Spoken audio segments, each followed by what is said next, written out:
যে জিনিসটা প্রয়োজন সেটা হচ্ছে পরিবেশ। গত অনেক বছর ধরে আমরা শিক্ষাঙ্গনের পরিবেশ বিশৃঙ্খল ছিল।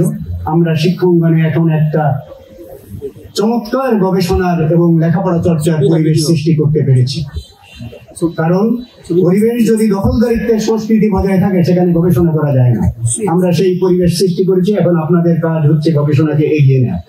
আমি আর দুইটা পয়েন্ট বলে শেষ করব। একটা হচ্ছে বৈষম্য বিরোধী আন্দোলনোত্তর নতুন বাংলাদেশে নতুন পরিবেশ আমাদেরকে নতুন ভাবে গবেষণা করার জন্য উজ্জীবিত করছে। এই প্রয়োজন আমাদের মেটাতে হবে, এই চাহিদা পূরণ করতে হবে। কারণ ৭১ সালে একবার আমরা পরিবেশ পেয়েছিলাম, জাতির কপালে বারবার এরকম সুযোগ আসে না। আমরা আমাদের লুটপাট দিয়ে, অনৈক্য দিয়ে, বিভক্তি দিয়ে সেই পরিবেশ অবহেলায় হারিয়েছি।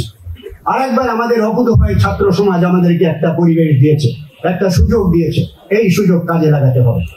আমি আজকে যারা আয়োজন করেছি তাদেরকে বৈষম্য থেকে বেরিয়ে আসার অনুরোধ জানাবো। আমাদেরকে, আয়োজক তো সব আমাদেরই সম্মানিত বলে। সেই বৈষম্যটা হচ্ছে আমরা বই মেলা করি ৩০ দিন, আমরা এখানে করেছি ৫ দিন। আর বিজ্ঞানকে যদি এতই গুরুত্ব দেওয়া হবে তার স্থায়িত্ব ৬-৭ ঘন্টা হবে কেন?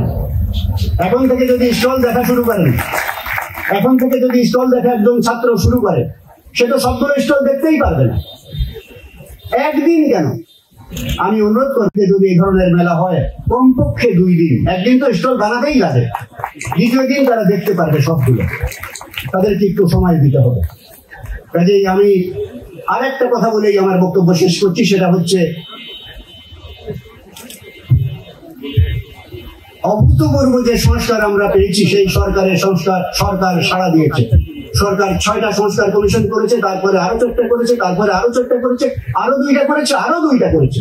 আমি বারবার বলছি, বিনয়ের সাথে বলছি, এখান থেকে বলছি যে সরকারের শিক্ষা সংস্কার করা উচিত, শিক্ষা সংস্কারে অগ্রাধিকার দেওয়া উচিত।